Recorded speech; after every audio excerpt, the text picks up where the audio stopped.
Kami dari kelompok Rindu ingin mempresentasikan materi tentang gagal partisipasi dan daftar diri. Yang pertama, kami akan memperkenalkan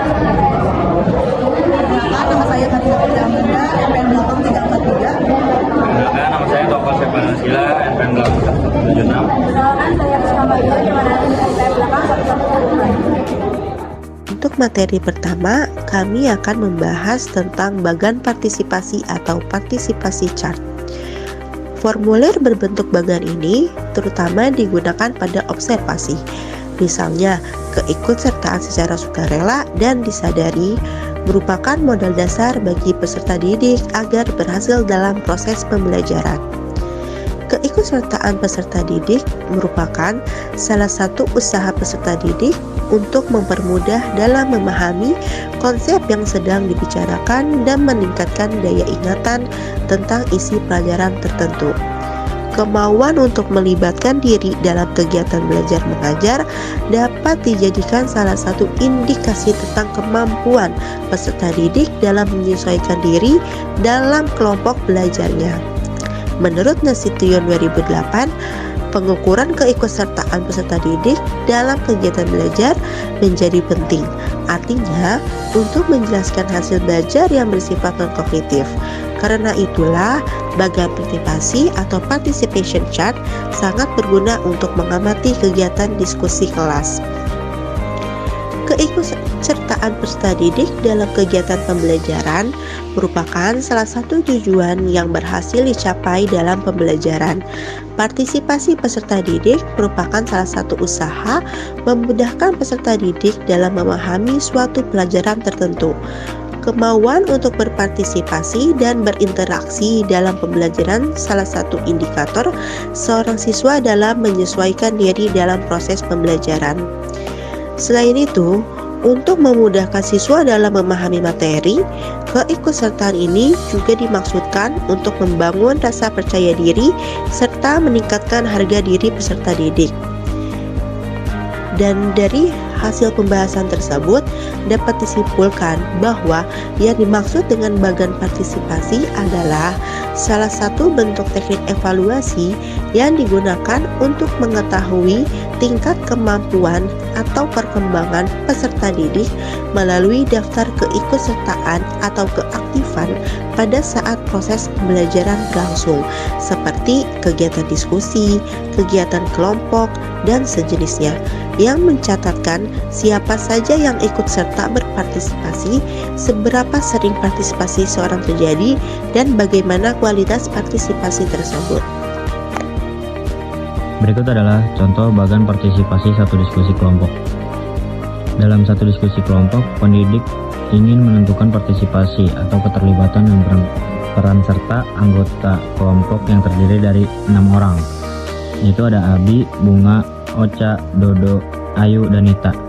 Kemudian untuk penilaiannya, kualitas kontribusi yang pertama itu ada sangat berarti, artinya mampu mengemukakan gagasan baru yang penting dalam diskusi.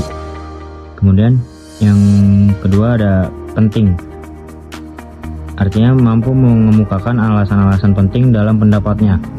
Dan yang ketiga ada meragukan, artinya pendapat yang diajukan tidak didukung oleh data atau informasi lebih lanjut atau dengan alasan yang logis. Dan yang terakhir tidak relevan, artinya gagasan yang diajukan tidak relevan dengan masalah atau topik yang didiskusikan. Untuk penilaiannya seperti yang kita lihat, untuk yang sangat berarti, Abi mendapatkan 3 poin. Kemudian ada Bunga mendapatkan 2 poin, Ocha mendapatkan 2 poin, Dodo tidak mendapatkan poin, Ayu mendapatkan 2 poin, dan Nita tidak mendapatkan poin.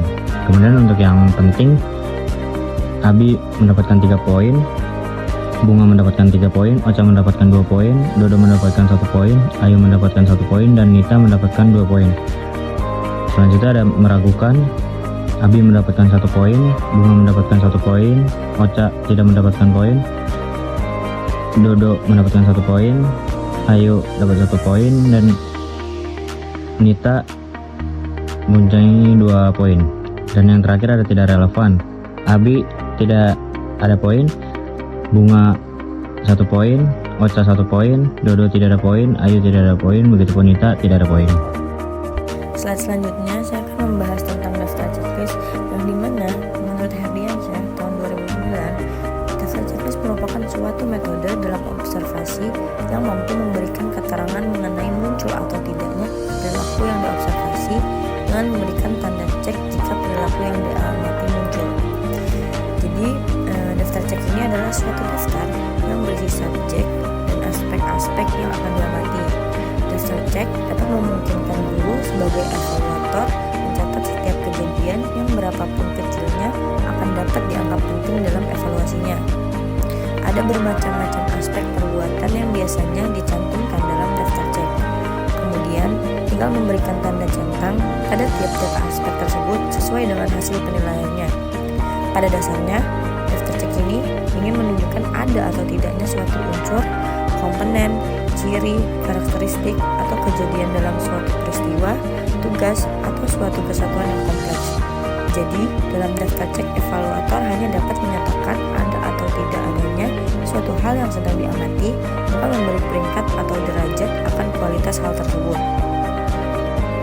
Adapun tujuan yang dapat dicapai dengan daftar checklist seperti yang pertama, daftar checklist ini bertujuan untuk mengumpulkan data untuk tujuan orientasi, yaitu data yang dikumpulkan dapat menggambarkan tingkah laku, sifat, sikap kebiasaan, serta minat peserta didik dalam kehidupannya di lingkungan sekolah, terutama dalam kegiatan pembelajaran.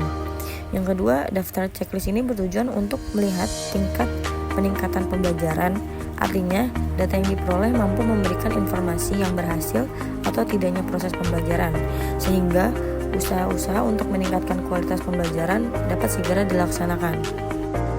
Berikut ada daftar cek kedisiplinan anak didik. Untuk penilaiannya ada faktor kedisiplinan. Yang pertama, tidak pernah terlambat, kemudian selalu mengerjakan PR, aktif dalam diskusi kelas, mandiri dalam belajar, menaati tata tertib kelas, dan berpakaian rapi.